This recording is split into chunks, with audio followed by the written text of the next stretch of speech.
Hi, my name is Binsu, and for this video I will be talking about the supermarket tour based on OPIRG article linked to my personal experience at the store. The store I choose to analyze is Loblaws, located on the west side of the Queen Street in Toronto. Why did I choose to analyze this store? Well, it's simple.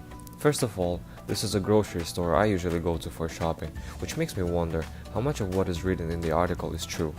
Second, Loblaws is a successful chain of supermarkets across Canada, so there should be an explanation to their success, and I believe it is more than just the fact that they exist since 1919. So as soon as you enter the store, you can notice that there is no obvious indication of an entrance. The person can enter the shop through the cashiers or at the self-checkout section. However, the baskets and carts are located close to the intended entrance point so that it subconsciously makes shoppers see this entrance as the only one in the store. Although there is more than one way to enter the store, it is more beneficial for the owners to have only one entrance to control our shop and start point. So what I'm trying to say is that although we can see that there are a few ways to enter the store, which gives us an illusion of free choice, we still choose to enter at the intended point from where we get manipulated to spend more. Once you enter the store, there is an immediate choice between going left or right.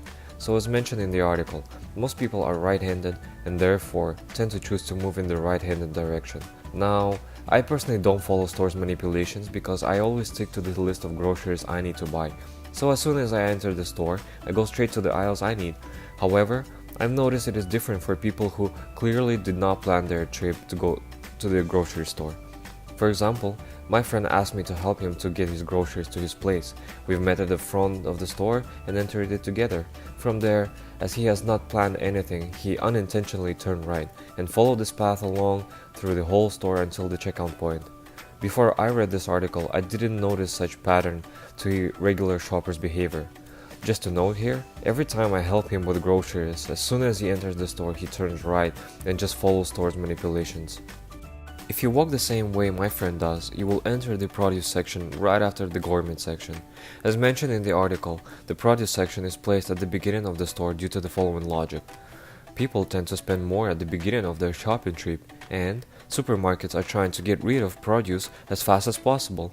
Again, let's take a look at an example. I always fill my basket with meat first, and then goes produce. Just like the article suggests, nobody likes their fruits or vegetables smashed or bruised, so it does make sense to have them at the end of your shopping trip. But take my friend as an opposite side of me. As he follows the right side of the store, he faces the produce section at the very beginning of his shopping trip, so he fills his cart with fruits and veggies first, and then follows the store's map which leads to meat section and other sections. One interesting finding for me was that I tend to choose the store over the one that is closer to me. What is more interesting is that the store that is closer to me than Loblaws is actually another Loblaws supermarket, but with a different name, which is Independent City Market. I've never wondered why I don't shop at that place before I read this article.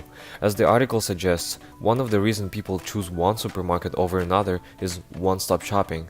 After processing this information, I've come to a realization that it is true about me too. So the Loblaws I usually go to has much wider products choice than the supermarket that is closer to me. In addition to everything that Independent City Markets offers, Loblaws on Queen has pharmaceutical aisle, general merchandise, nutritional supplements, and even beer.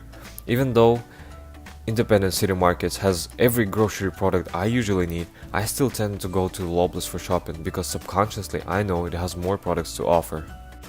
Also, it is mentioned in the article that the music played in the supermarkets is supposed to program store visitors to spend more money. I can't speak of this experience because I always shop with my headphones on. However, there is one interesting finding I have discovered about myself while I was at the store. Every time I pass by the bakery section, I can smell the scent of baked bread. Which triggers my feel of hunger and makes me want to buy more products. This especially has a stronger effect when I shop on an empty stomach. My personal advice? Never do that. I don't know if any other person can relate to this experience, but it sure does affect me. After doing a little research, I've discovered that there is such a thing as scent marketing. So maybe after all, the smell of baked bread in that supermarket is actually another way to control our spending habits. To be honest, I was a little bit impressed by the information provided in the article after I linked it to my personal shopping experiences. But now that I'm an educated person, I can critique my friends' choices based on the information I've learned throughout this article and the course in general. I hope you enjoyed the video and would like to thank you for your attention.